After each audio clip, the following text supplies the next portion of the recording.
ਸਤਨਾਮ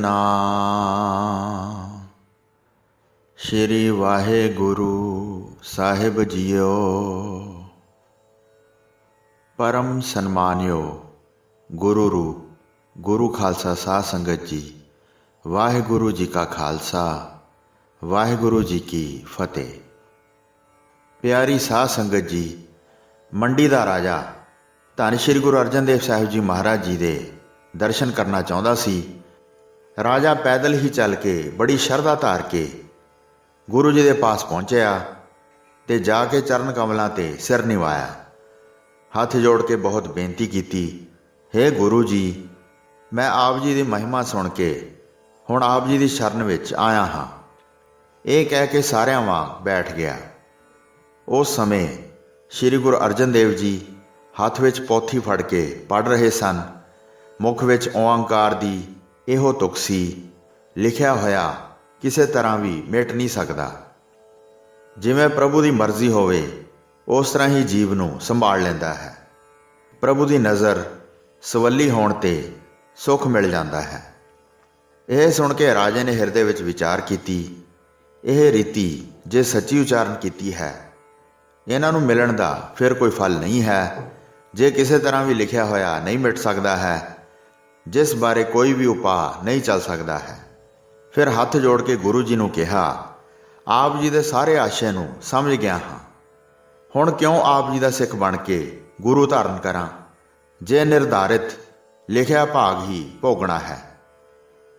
ਸਤਿਗੁਰੂ ਜੀ ਨੇ ਬਚਨ ਕੀਤੇ, ਜੇ ਮਿਟੇ ਨਹੀਂ, ਇਸ ਕਰਕੇ ਚੰਗੇ ਗੁਰੂ ਨੂੰ ਧਾਰਨ ਦੀ ਲੋੜ ਹੈ, ਤਾਂ ਕਿ ਉਹ ਸੰਕਟ ਕੱਟ ਕੇ ਸੁੱਖ ਦੇ ਦੇਣ, ਆਪਣਾ ਜਾਣ ਕੇ ਬਚਾ ਲੈਣਗੇ। ਜੋ ਪ੍ਰਭੂ ਦਾ ਲਿਖਿਆ ਹੈ ਉਹ ਵੀ ਰਹਿੰਦਾ ਹੈ, ਭੋਗਦਿਆਂ ਹੀ ਕਲਿਆਣ ਪ੍ਰਾਪਤ ਕਰ ਲੈਂਦਾ ਹੈ। ਗੁਰੂ ਜੀ ਦੀ ਕਿਰਪਾ ਨਾਲ ਕੁਸ਼ਲ ਮੰਗਲ ਪ੍ਰਾਪਤ ਹੁੰਦਾ ਹੈ। ਦੋਵਾਂ ਵਿਧੀਆਂ ਦਾ ਇਹੋ ਨੇਮ ਹੈ। ਇਹ ਸੁਣ ਕੇ ਰਾਜੇ ਦੇ ਮੰਨਣ ਵਿੱਚ ਨਾ ਆਈ। ਕਹਿਣ ਲੱਗਾ, ਦੋਵਾਂ ਦੀ ਕਿਵੇਂ ਬਣ ਆਈ? ਜੇ ਪ੍ਰਾਣੀ ਲਿਖੇ ਹੋਏ ਭਾਗ ਹੀ ਭੋਗਦਾ ਹੈ ਤਾਂ ਫਿਰ ਗੁਰੂ ਗਿਆਨ ਕੀ ਕਰੇਗਾ? ਜੇ ਗੁਰੂ ਸਹਾਇਤਾ ਕਰੇ ਤਾਂ ਫਿਰ ਲਿਖਿਆ ਭਾਗ ਮਿਟ ਕੇ ਨਾਸ਼ ਹੋ ਗਿਆ, ਭਾਵ ਭੋਗੇ ਤੋਂ ਬਿਨਾਂ ਮਿਟ ਗਿਆ। ਇਸ ਕਰਕੇ ਮੇਰੇ ਮਨ ਵਿੱਚ ਇਹ ਸਮਝ ਨਹੀਂ ਆਉਂਦੀ, ਦੋਵੇਂ ਵਿਧੀਆਂ ਕਿਵੇਂ ਬਣ ਜਾਣਗੀਆਂ। ਗੁਰੂ ਜੀ ਨੇ ਕਿਹਾ, 3 ਦਿਨ ਇੱਥੇ ਰਹੋ, ਜਿਵੇਂ ਹੋਵੇਗਾ ਤੁਸੀਂ ਦੋਵੇਂ ਵਿਧੀਆਂ ਵੇਖ ਲਵੋਗੇ। ਫਿਰ ਗੁਰੂ ਘਰ ਦੇ ਸਿੱਖ ਬਣੋ, ਜਿੰਨੇ ਵੀ ਸੰਸ਼ੇ ਹਨ ਸਾਰੇ ਦੂਰ ਕਰ ਲਓ। ਰਾਜੇ ਨੇ ਸਤਿਗੁਰੂ ਜੀ ਦਾ ਬਚਨ ਮੰਨ ਲਿਆ। ਜਿਹੜੀਆਂ ਭੇਟਾਵਾਂ ਲਿਆਇਆ ਸੀ ਸਭ ਅਰਪਣ ਕਰ ਦਿੱਤੀਆਂ। ਮੱਥਾ ਟੇਕ ਕੇ ਡੇਰੇ ਆ ਗਿਆ। ਖਾਣ ਪੀਣ ਕਰਕੇ ਗੁਰੂ ਜੀ ਦਾ ਪ੍ਰੇਮ ਜਾਗਿਆ। ਲੰਗਰ ਵਿੱਚ ਜਾ ਕੇ ਲੰਗਰ ਛਕ ਕੇ ਸੁੱਖ ਪਾਇਆ। ਉੱਥੇ ਠਹਿਰ ਕੇ ਦਿਨ ਬਤੀਤ ਕੀਤਾ। ਜਦ ਰਾਤ ਪੈ ਗਈ ਤਾਂ ਰਾਜਾ ਆਪਣੇ ਬਿਸਤਰੇ 'ਤੇ ਜਾ ਕੇ ਸੌਂ ਗਿਆ। ਬੁੱਧੀਵਾਨ ਰਾਜਾ ਆਰਾਮ ਨਾਲ ਸੌਂ ਗਿਆ। ਉਸ ਦੀ ਰਖਵਾਲੀ ਵਾਸਤੇ ਚੌਕੀਦਾਰ ਬੜੇ ਸਾਵਧਾਨ ਖੜੇ ਸਨ। ਸੁੱਤਿਆਂ ਪਿਆਂ ਜਦ 2 ਪਹਿਰ ਬਤੀਤ ਕੀਤੇ ਤਾਂ ਉਸ ਨੂੰ ਇੱਕ ਅਚਰਜ ਸੁਪਨਾ ਆਇਆ। ਸੁਪਨੇ ਵਿੱਚ ਰਾਜਾ ਆਪਣਾ ਰਾਜ ਭੋਗ ਕੇ ਬੁੱਢਾ ਹੋ ਗਿਆ। ਸਾਰਾ ਪਰਿਵਾਰ ਵੀ ਉਮਰ ਵਿੱਚ ਵੱਡਾ ਹੋਇਆ ਤੇ ਗਿਣਤੀ ਵਿੱਚ ਵੱਧ ਗਿਆ। ਫਿਰ ਰਾਜੇ ਦੀ ਸੁਪਨੇ ਵਿੱਚ ਹੀ ਮੌਤ ਹੋ ਗਈ। ਰਾਜਧਾਨੀ ਵਿੱਚ ਬਹੁਤ ਅਫਸੋਸ ਮਨਾਇਆ ਗਿਆ। ਸਾਰਿਆਂ ਨੂੰ ਰੋਂਦਿਆਂ ਛੱਡ ਕੇ ਚਲਾ ਗਿਆ। ਫਿਰ ਇੱਕ ਚੰਡਾਲ ਦੇ ਘਰ ਜਨਮ ਲਿਆ। ਚੰਡਾਲ ਪੁੱਤ ਕਹਿ ਕੇ ਬਹੁਤ ਪਿਆਰ ਕਰਦਾ ਸੀ। ਖਾਂਦਾ ਪੀਂਦਾ ਉੱਥੇ ਵੱਡਾ ਹੋ ਗਿਆ। ਜਦ 10 ਸਾਲਾਂ ਦਾ ਹੋ ਗਿਆ ਤਾਂ ਬੜੇ ਉਤਸਵਾਂ ਸਹਿਤ ਉਸ ਦਾ ਵਿਆਹ ਹੋ ਗਿਆ। ਚੰਡਾਲ ਦੇ ਬਹੁਤ ਰਿਸ਼ਤੇਦਾਰ ਇਕੱਠੇ ਹੋਏ। ਵੱਡੀ ਪੱਧਰ 'ਤੇ ਗਾਉਣਾ ਵਜਾਉਣਾ ਹੋਇਆ। ਉਹਨਾਂ ਨੇ ਬਹੁਤ ਖੁਸ਼ੀਆਂ ਮਨਾਈਆਂ। ਵਿਆਹ ਕਰਕੇ ਸਭ ਇੱਕ ਦੂਸਰੇ ਨੂੰ ਮਿਲੇ। ਫਿਰ ਘਰ ਵਿੱਚ ਆ ਕੇ ਵਸਣ ਲੱਗ ਗਿਆ। ਆਪਣੇ ਪਰਿਵਾਰ ਨਾਲ ਬਹੁਤ ਪ੍ਰੇਮ ਹੋ ਗਿਆ। ਇਸ ਤਰ੍ਹਾਂ ਹੀ ਬਹੁਤ ਸਮਾਂ ਬੀਤ ਗਿਆ। ਜਵਾਨ ਹੋ ਕੇ ਬਹੁਤ ਤਾਕਤਵਰ ਹੋ ਗਿਆ। ਕਈ ਪੁੱਤਰ ਧੀਆਂ ਪੈਦਾ ਹੋਏ। ਉਹਨਾਂ ਦੇ ਵਿਆਹਾਂ 'ਤੇ ਵੀ ਬੜੇ ਉਤਸਵ ਕੀਤੇ। ਕੋਈ ਵੱਡਾ ਪੁੱਤਰ ਸੀ, ਕੋਈ ਛੋਟਾ ਸੀ। ਕਈ ਲੜਕੀਆਂ ਵੱਡੀਆਂ ਹੋਈਆਂ।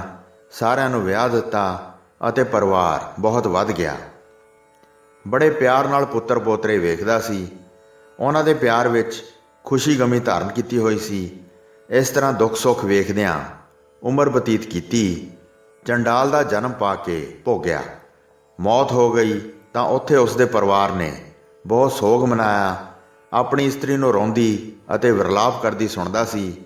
ਹੇ ਪਤੀ ਦੇਵ, ਤੇਰਾ ਬਹੁਤ ਵੱਡਾ ਪਰਿਵਾਰ ਹੈ, ਸਾਰਿਆਂ ਨੂੰ ਤੂੰ ਪਾਲਿਆ ਹੈ। ਇਹ ਸਾਰੇ ਹੁਣ ਗਰੀਬ ਅਨਾਥ ਹੋਏ ਖੜੇ ਹਨ, ਸਾਰੇ ਤੇਰੀ ਇੰਤਜ਼ਾਰ ਕਰ ਰਹੇ ਹਨ। ਕਿੱਥੇ ਚਲੇ ਗਏ ਹੋ? ਹੁਣ ਕਿਤੇ ਨਜ਼ਰ ਨਹੀਂ ਆ ਰਹੇ। ਇਸ ਤਰ੍ਹਾਂ ਆਪਣੇ ਪਰਿਵਾਰ ਨੂੰ ਰੋਂਦਿਆਂ ਦੁਖੀ ਛੱਡ ਕੇ ਲੋਕ ਮੁਰਦਿਆਂ ਨੂੰ ਲੈ ਕੇ ਬਾਹਰ ਗਏ ਤੇ ਧਰਤੀ ਵਿੱਚ ਦੱਬ ਦਿੱਤਾ। ਰਾਜੇ ਨੇ ਇਹ ਸਾਰਾ ਕੁਝ ਸੁਪਨੇ ਵਿੱਚ ਵੇਖਿਆ। ਜਦ ਨੀਂਦ ਖੁੱਲ੍ਹੀ ਤਾਂ ਬਹੁਤ ਹੈਰਾਨ ਹੋਇਆ। ਕਾਫੀ ਸਮੇਂ ਤੱਕ ਸੋਚਦਾ ਹੀ ਰਿਹਾ, ਇਹ ਖੋਟਾ ਸੁਪਨਾ ਮੈਂ ਕਿਸ ਤਰ੍ਹਾਂ ਪਾਇਆ ਹੈ।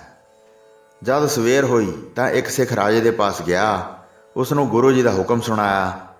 ਗੁਰੂ ਜੀ ਸ਼ਿਕਾਰ ਖੇਡਣ ਜਾਣਾ ਚਾਹੁੰਦੇ ਹਨ, ਉਹਨਾਂ ਦੇ ਨਾਲ ਚੱਲੋ। ਗੁਰੂ ਜੀ ਨੇ ਇਸ ਤਰ੍ਹਾਂ ਫਰਮਾਇਆ ਹੈ। ਇਹ ਸੁਣ ਕੇ ਰਾਜੇ ਨੇ ਉਸੇ ਵੇਲੇ ਇਸ਼ਨਾਨ ਕੀਤਾ ਤੇ ਘੋੜੇ 'ਤੇ ਚੜ੍ਹ ਕੇ ਆਪਣੇ ਨਾਲ ਸੈਨਿਕਾਂ ਨੂੰ ਲੈ ਲਿਆ।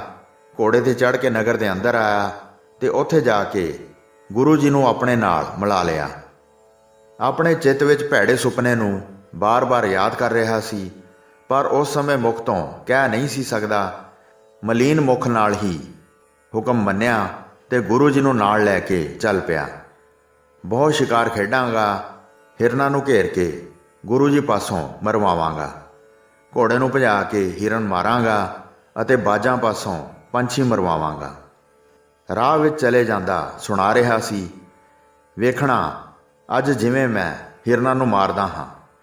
ਇਸ ਤਰ੍ਹਾਂ ਚੱਲਦੇ ਚੱਲਦੇ ਜੰਗਲ ਵਿੱਚ ਬਹੁਤ ਦੂਰ ਨਿਕਲ ਗਏ। ਇੱਕ ਹਿਰਨ ਰਾਜੇ ਦੇ ਅੱਗੇ ਤੋਂ ਨਿਕਲਿਆ। ਸਾਰਿਆਂ ਨੂੰ ਰੋਕ ਕੇ ਆਪ ਹੀ ਹਿਰਨ ਦੇ ਪਿੱਛੇ ਲੱਗ ਗਿਆ। ਬਹੁਤ ਤੇਜ਼ ਘੋੜੀ ਨੂੰ ਭਜਾਇਆ, ਹਿਰਨ ਦੇ ਪਿੱਛੇ ਲੱਗ ਗਿਆ ਅਤੇ ਦੋਵੇਂ ਇੰਨੀ ਤੇਜ਼ ਦੌੜੇ ਜਿਵੇਂ ਹਵਾ ਵਾਂਗ ਉੱਡਦੇ ਜਾ ਰਹੇ ਹੋਣ। ਨਗਰ ਤੋਂ 10 ਕੋਹ ਦੂਰ ਨਿਕਲ ਗਏ। ਭੱਜੇ ਜਾਂਦੇ ਹਿਰਨ ਨੂੰ ਮਾਰ ਲਿਆ। ਰਾਜੇ ਨੂੰ ਬਹੁਤ ਪਿਆਸ ਲੱਗੀ ਤੇ ਮੁਖੜਾ ਕੁਮਲਾ ਗਿਆ। ਪਿੱਛੇ ਕੋਈ ਵੀ ਸੂਰਮਾ ਨਾ ਪਹੁੰਚ ਸਕਿਆ। ਇੱਧਰ ਉੱਧਰ ਫਿਰ ਕੇ ਵੇਖਦਾ ਰਿਹਾ। ਦੂਰ ਜਾ ਕੇ ਇੱਕ ਪਿੰਡ ਵੇਖਿਆ। ਉਸ ਦੇ ਨੇੜੇ ਇੱਕ ਬ੍ਰਿਛ ਵੇਖਿਆ। ਬਹੁਤ ਥੱਕਾ ਹੋਣ ਕਰਕੇ ਘੋੜੇ ਤੋਂ ਉਤਰ ਆਇਆ। ਦਰਖਤ ਨਾਲ ਘੋੜਾ ਬੰਨ੍ਹ ਦਿੱਤਾ। ਉਸ ਦਰਖਤ ਦੇ ਨੇੜੇ ਪਾਣੀ ਲੱਭਾ। ਪਾਣੀ ਵੇਖ ਕੇ ਆਪਣੇ ਪੈਰ ਧੋਤੇ, ਫਿਰ ਪਾਣੀ ਪੀ ਕੇ ਪਿਆਸ ਦੂਰ ਕੀਤੀ। ਦਰਖਤ ਦੇ ਹੇਠਾਂ ਬੜੀ ਸੰਘਣੀ ਛਾਂ ਸੀ। ਥੱਕੇ ਹੋਏ ਰਾਜੇ ਦਾ ਮਨ ਲਲਚਾਇਆ। ਦਰਖਤ ਦੇ ਥੱਲੇ ਚਾਦਰ ਵਿਛਾ ਕੇ ਬੈਠ ਕੇ ਥਕਾਵਟ ਦੂਰ ਕਰਕੇ ਮਹਾਨ ਸੁੱਖ ਪ੍ਰਾਪਤ ਕੀਤਾ। ਜਦ ਤਪਸ਼ ਘਟ ਜਾਵੇਗੀ ਫਿਰ ਘੋੜੀ 'ਤੇ ਚੜ੍ਹ ਜਾਵਾਂਗਾ। ਇਸ ਤਰ੍ਹਾਂ ਮਨ ਵਿੱਚ ਵਿਚਾਰ ਕੀਤੀ। ਫਿਰ ਮੈਨੂੰ ਮੇਰੇ ਸਾਥੀ ਆ ਮਿਲਣਗੇ, ਤਦ ਤੱਕ ਮੈਂ ਛਾਂ ਵਿੱਚ ਸੁੱਖ ਲੈਂਦਾ ਹਾਂ। ਰਾਜੇ ਦੇ ਪਿੱਛੇ ਸ੍ਰੀ ਗੁਰੂ ਅਰਜਨ ਦੇਵ ਜੀ ਸੂਰਮਿਆਂ ਦੇ ਨਾਲ ਸਾਰੇ ਘੋੜਿਆਂ 'ਤੇ ਸਵਾਰ ਹੋਏ ਜਾ ਰਹੇ ਸਨ। ਧਰਤੀ ਉੱਤੇ ਰਾਜੇ ਦਾ ਖੋਜ ਪਰਖਦੇ ਹੌਲੀ-ਹੌਲੀ ਸਾਰੇ ਜਾ ਰਹੇ ਸਨ। ਧੁੱਪ ਬਹੁਤ ਤੇਜ਼ ਹੋਣ ਕਰਕੇ ਗਰਮੀ ਬਹੁਤ ਸੀ। ਰਾਜੇ ਨੂੰ ਲੱਭਦੇ ਜਾ ਰਹੇ ਸਨ। ਸੇਵਕ ਸੇਵਾ ਕਰਨ ਵਾਸਤੇ ਵਿਆਕੁਲ ਹੋਏ ਇੱਧਰ ਉੱਧਰ ਲੱਭਦੇ ਫਿਰ ਰਹੇ ਸਨ। ਰਾਜੇ ਨੂੰ ਉਸ ਦਰਖਤ ਦੇ ਥੱਲੇ ਬੈਠਿਆਂ ਕਾਫੀ ਸਮਾਂ ਬੀਤ ਗਿਆ। ਫਿਰ ਉਹ ਸੁਪਨੇ ਵਾਲੇ ਚੰਡਾਲ ਦਾ ਪੁੱਤਰ ਰਾਜੇ ਨੂੰ ਵੇਖ ਕੇ ਉੱਥੇ ਆਇਆ। ਦੂਰ ਖੜਾ ਹੀ ਵੇਖ ਕੇ ਲਲਚਾ ਰਿਹਾ ਸੀ, ਡਰਦਾ ਸੀ, ਇਸ ਕਰਕੇ ਨੇੜੇ ਨਹੀਂ ਸੀ ਆ ਰਿਹਾ। ਸੋਚਦਾ ਸੀ, ਇਹ ਤਾਂ ਸਾਡਾ ਪਿਤਾ ਹੈ ਜੋ ਮਰ ਗਿਆ ਸੀ। ਉਹ ਇਸ ਨੇ ਛਲ ਹੀ ਕੀਤਾ ਹੈ। ਦੌੜ ਕੇ ਘਰ ਜਾ ਕੇ ਦੱਸਿਆ, ਤੁਸੀਂ ਕਿਉਂ ਰੋਂਦੇ ਹੋ? ਪਿਤਾ ਜੀ ਤਾਂ ਆ ਕੇ ਬੈਠੇ ਹਨ, ਉਹਨਾਂ ਨੇ ਛਲ ਹੀ ਕੀਤਾ ਹੈ। ਪਿਤਾ ਜੀ ਨੂੰ ਮਰਿਆ ਨਾ ਜਾਣੋ। ਜੇ ਮੇਰਾ ਕਿਹਾ ਨਹੀਂ ਮੰਨਦੇ ਤਾਂ ਆਪ ਚੱਲ ਕੇ ਵੇਖ ਲਓ। ਇਹ ਸੁਣ ਕੇ ਚੰਡਾਲ ਦੀ ਇਸਤਰੀ ਚੱਲ ਕੇ ਆਈ ਅਤੇ ਬਾਕੀ ਪਰਿਵਾਰ ਨੂੰ ਵੀ ਨਾਲ ਲਿਆਈ। ਦੁਖਿਆਰੀ ਛੇਤੀ ਹੜਬੜਾ ਕੇ ਉੱਥੇ ਪਹੁੰਚੀ। ਰਾਜੇ ਨੂੰ ਵੇਖ ਕੇ ਉੱਚੀ ਕੂਕ ਕੇ ਬੋਲੀ, ਇਹ ਕੀ ਕੀਤਾ ਹੈ? ਸਾਰੇ ਪਰਿਵਾਰ ਨੂੰ ਛੱਡ ਆਏ ਹੋ। ਸਾਨੂੰ ਸਾਰਿਆਂ ਨੂੰ ਘੋਰ ਦੁੱਖ ਦਿੱਤਾ ਹੈ। ਮੈਂ ਸਾਰੀ ਰਾਤ ਵਿਆਕੁਲ ਹੋਈ ਰੋਂਦੀ ਰਹੀ ਹਾਂ। ਮੇਰੇ ਪਾਸ ਖਬਰ ਲੈਣ ਵੀ ਨਹੀਂ ਆਏ ਹੋ। ਇਸ ਤਰ੍ਹਾਂ ਕਹਿੰਦਿਆਂ ਸਾਰਾ ਪਰਿਵਾਰ ਹੀ ਚੱਲ ਕੇ ਆ ਗਿਆ। ਰਾਜੇ ਨੇ ਵੇਖ ਕੇ ਸਭ ਨੂੰ ਪਿੱਛੇ ਹਟਾ ਦਿੱਤਾ। ਰਾਜੇ ਨੇ ਸੁਪਨੇ ਵਿੱਚ ਜਿਵੇਂ ਵੇਖੇ ਸੀ ਉਸ ਤਰ੍ਹਾਂ ਦਾ ਹੀ ਆਪਣਾ ਪਰਿਵਾਰ ਵੇਖ ਰਿਹਾ ਸੀ। ਉਹੀ ਇਸਤਰੀ ਸੀ, ਉਹੀ ਪੁੱਤਰ ਸਨ ਤੇ ਉਹੀ ਪੁੱਤਰੀਆਂ ਸਨ। ਸੁਪਨੇ ਦੇ ਜਨਮ ਵਿੱਚ ਜਿਹੜੇ ਬਣੇ ਸਨ। ਹੌਲੀ-ਹੌਲੀ ਜਦ ਸਥਾਨ ਨੂੰ ਵੇਖਿਆ, ਰਾਤ ਨੂੰ ਜਿਵੇਂ ਦੱਸਿਆ ਸੀ ਸਾਰਾ ਉਹੀ ਪਛਾਣਿਆ ਲੱਗਦਾ ਸੀ। ਸੁਪਨਾ ਅਤੇ ਉਹਨਾਂ ਨੂੰ ਵੇਖ ਕੇ ਵਿਚਾਰ ਕਰ ਰਿਹਾ ਸੀ, ਕੀ ਹੋਇਆ ਹੈ? ਬਹੁਤ ਹੈਰਾਨ ਹੋ ਰਿਹਾ ਸੀ। ਉਹ ਨੇੜੇ ਹੋ ਰਹੇ ਸਨ ਤੇ ਰਾਜਾ ਉਹਨਾਂ ਨੂੰ ਹਟਾਉਂਦਾ ਸੀ, ਆਪ ਬਚਦਾ ਸੀ ਕਿ ਕਿਤੇ ਚੰਡਾਲ ਦਾ ਪਰਿਵਾਰ ਉਸ ਨੂੰ ਛੂਹ ਨਾ ਲਵੇ।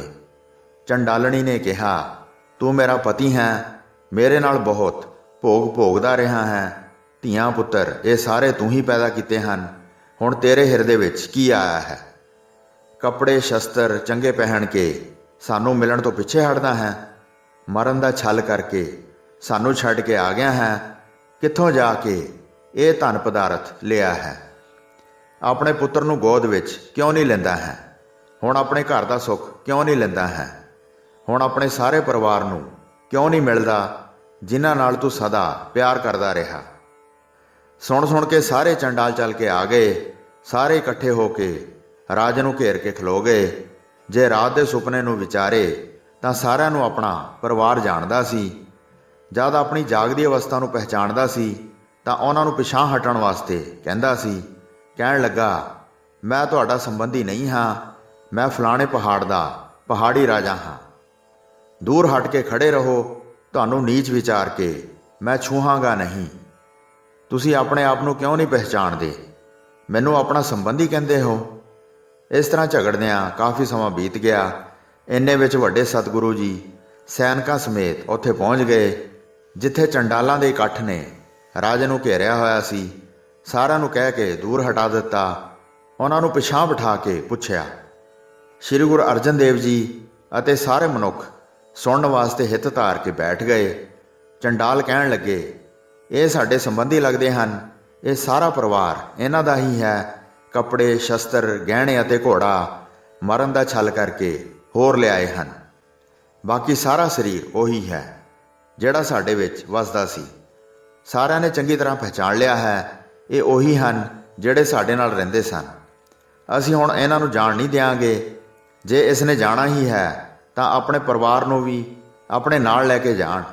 ਸਾਰੀ ਉਮਰ ਜਿਸ ਨਾਲ ਬਤੀਤ ਕੀਤੀ ਹੈ, ਇਹ ਹੁਣ ਸਾਨੂੰ ਦੁੱਖਾਂ ਵਿੱਚ ਪਾ ਕੇ ਕਿੱਥੇ ਜਾਣਗੇ? ਸ੍ਰੀ ਗੁਰੂ ਅਰਜਨ ਦੇਵ ਜੀ ਹਰ ਤਰ੍ਹਾਂ ਨਾਲ ਚਤੁਰ ਸਨ। ਉਹਨਾਂ ਨੇ ਚੰਡਾਲਾਂ ਨੂੰ ਰੋਕਣ ਵਾਸਤੇ ਬਚਨ ਕਹੇ। ਜੋ ਮਰ ਗਿਆ ਸੀ ਉਹ ਤੁਹਾਡਾ ਸੰਬੰਧੀ ਸੀ। ਜਿੱਥੇ ਉਸ ਨੂੰ ਕਬਰ ਵਿੱਚ ਦੱਬਿਆ ਹੈ, ਉਸ ਕਬਰ ਨੂੰ ਪੁੱਟ ਕੇ ਵੇਖੋ। ਉਸ ਵਿੱਚ ਜਿਹੜਾ ਮੁਰਦਾ ਹੈ ਉਸ ਨੂੰ ਲਿਆਓ।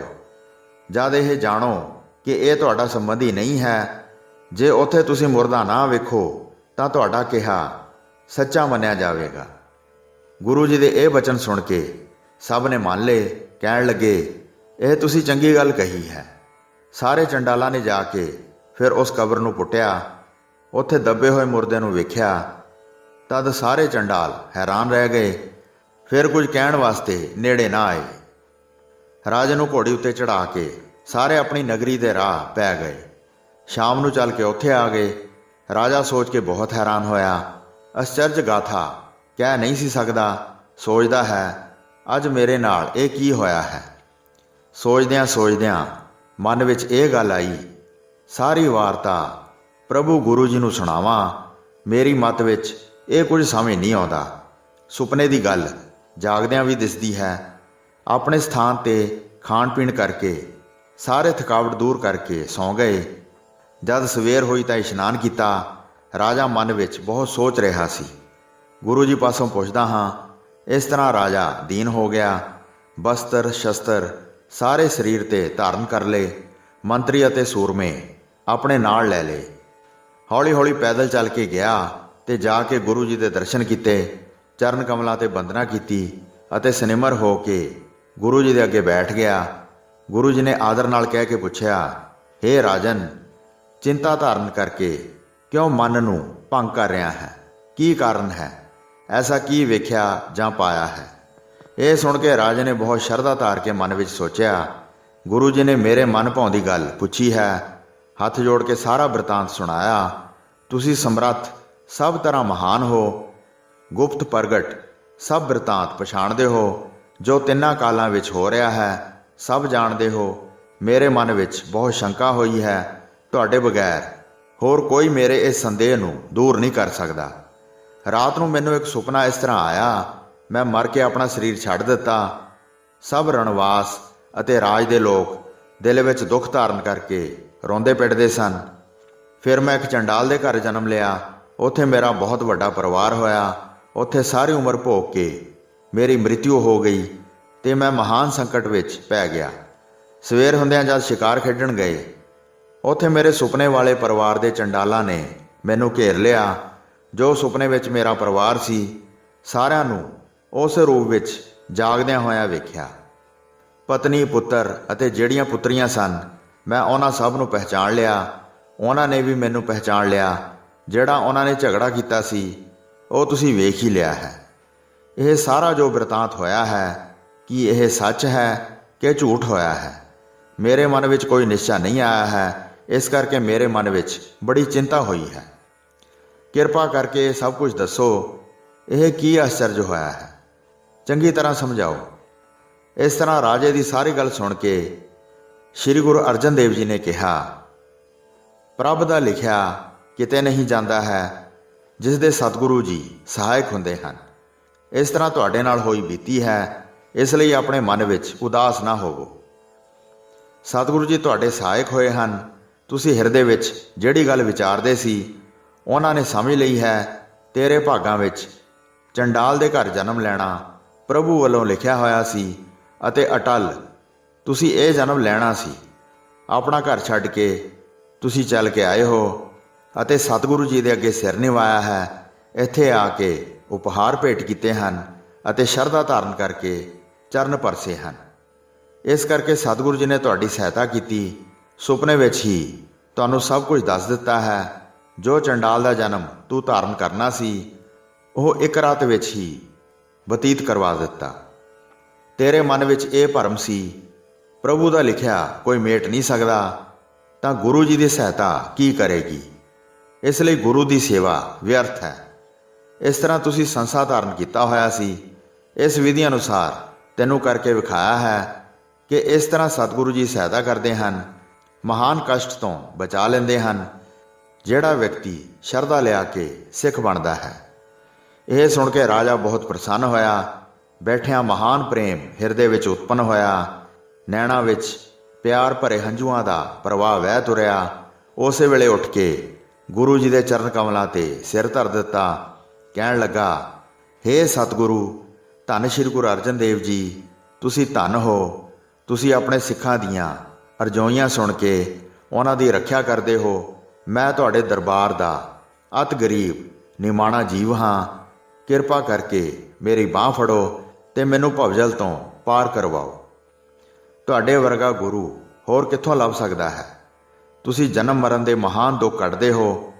ਆਪਣੇ ਚਰਨਾਂ ਦਾ ਚਰਨਾਮ੍ਰਿਤ ਦੇ ਕੇ ਮੈਨੂੰ ਆਪਣਾ ਨਰੋਲ ਸਿੱਖ ਬਣਾ ਲਓ। ਸ਼੍ਰੀ ਗੁਰੂ ਅਰਜਨ ਦੇਵ ਜੀ ਨੇ ਉਸ ਦੀ ਅਟਲ ਸ਼ਰਧਾ ਵੇਖ ਕੇ ਇਹ ਸਮਝ ਲਿਆ, ਇਸ ਦੇ ਸਾਰੇ ਸੰਸੇ ਖਤਮ ਹੋ ਗਏ ਹਨ ਅਤੇ ਇਸ ਦਾ ਮਨ ਸ਼ੁੱਧ ਹੋ ਗਿਆ ਹੈ। ਫਿਰ ਉਹਨਾਂ ਨੇ ਜਲ ਮੰਗਵਾ ਲਿਆ ਤੇ ਆਪਣੇ ਚਰਨ ਕਮਲਾਂ ਨੂੰ ਧੋ ਕੇ ਚਰਨਾਮ੍ਰਿਤ ਤਿਆਰ ਕੀਤਾ। ਰਾਜੇ ਨੇ ਆਪਣੀ ਰਾਣੀ ਸਹਿਤ ਚਰਨਾਮ੍ਰਿਤ ਪੀਤਾ ਤੇ ਸਤਿਗੁਰੂ ਜੀ ਦਾ ਸਿੱਖ ਬਣ ਗਿਆ। ਤਦ ਗੁਰੂ ਜੀ ਨੇ ਭਾਈ ਕਲਿਆਣੇ ਨੂੰ ਬੁਲਾਇਆ ਤੇ ਰਾਜੇ ਨੂੰ ਕਿਹਾ, ਇਹ ਉਪਕਾਰੀ ਤੁਹਾਨੂੰ ਲੈ ਕੇ ਆਇਆ ਹੈ, ਵਿਸ਼ੇਸ਼ ਤੌਰ ਤੇ ਇਸ ਦੀ ਪੂਜਾ ਕਰੋ।